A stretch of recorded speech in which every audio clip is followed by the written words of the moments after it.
Netflix is notoriously known for having horrific and horrendous teen romance films, but one such film caught my attention. It's called Candy Jar, and its main premise is on the speech and debate team of Hemlock Prep Academy. Now, I don't want to focus on the two protagonists, I want to focus on their mothers. One mother is a hard-working single mom who works as a barista at a local coffee shop, and the other is a state senator. Back in high school, these two ran against each other in their school's election, but this time, the barista beats the senator.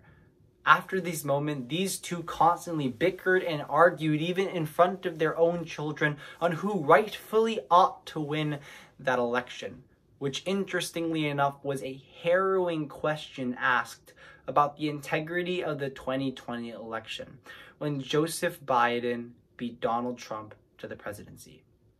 Introducing H.R. 1.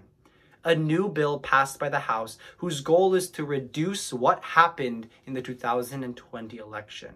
Passing 1, same-day voter registration, 2, reducing money influences on political campaigns, and 3, such other policies related that this bill is highly controversial.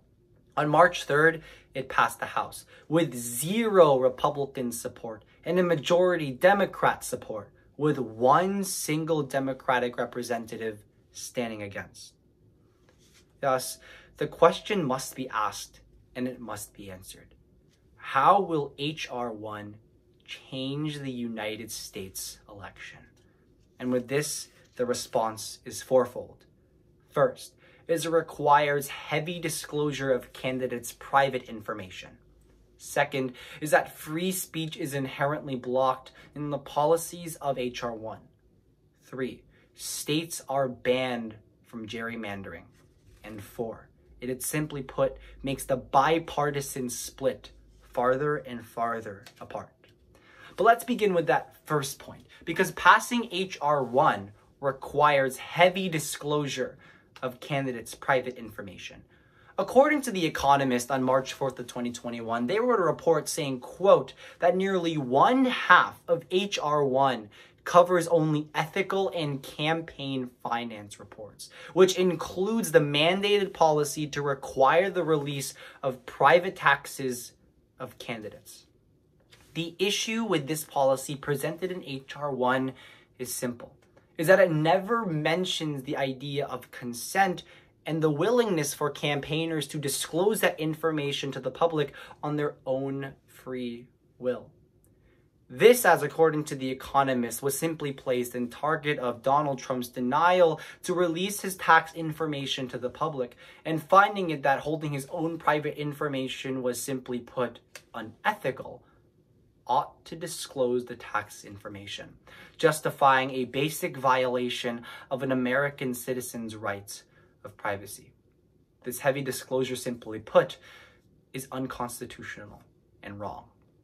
But this leads to the second point, that free speech is blocked.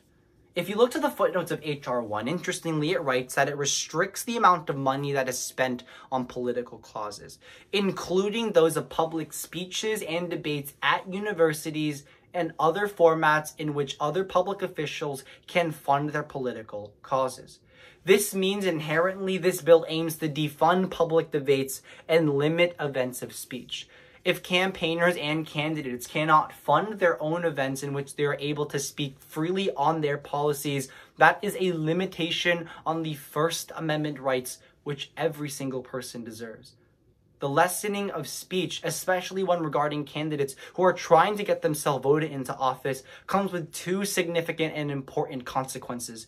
First is that it gives more power to the government when the power first belongs to the people, especially as Abraham Lincoln said that, quote, an election is for the people. And 2 is that there's absolutely no way under this view for candidates to make proper views and to present themselves to the public in the way that they intend to. This violation of our First Amendment rights, especially passed by H.R. 1, are blatantly disregarded. But this leads to the third point, that states are barred from gerrymandering. Gerrymandering, simply put, means that states have every single right to run the election of how they do so. The way the United States of America works is that when it comes to states, they make the decision on what happens in their respective state. But a justification of passing H.R. 1 means that we are allowing Congress, the same Congress that has a 25% approval rating, to run the different state governments in Bismarck, North Dakota, all the way to Trenton, New Jersey. Hans von Spakovsky even notes on the matter as he writes in an interview from The Heritage on February 8th of 2021, saying, quote, that this bill would be a federal takeover, taking power away from the state, in which making elections much, much easier to manipulate. The National Review, a conservative magazine, even notes in the matter saying, quote, this is a radical assault to the basic and fundamental ideologies of a basic American democracy. This bars the people from making proper decisions, because if the states don't have the power to make their own decisions regarding their election, then all the power simply points to a tyrannical government. That's exactly what H.R. 1 is going to do to change the election, making it more tyrannical. But this leads to the fourth and final point, is that it makes the bipartisan split further. No measure of H.R. 1 has ever been approved or will ever be approved by a Republican. But this bipartisan split, albeit controversial, is beautiful. In fact, democracy, or true democracy, in the instance when free speech is properly exercised, is the only way for ideas to be properly bounced back and forth, to find a common solution on what is right and wrong, but more importantly, on what is best for the people. In 1776, with our American hands, we signed the Declaration of Independence with ink and bird feathers for our basic and inherent fundamental rights of mankind. Our democracy can only be practiced when free speech is enabled. But H.R. 1, simply put, affects our election by denying us access to our basic constitutional rights, especially to our candidates.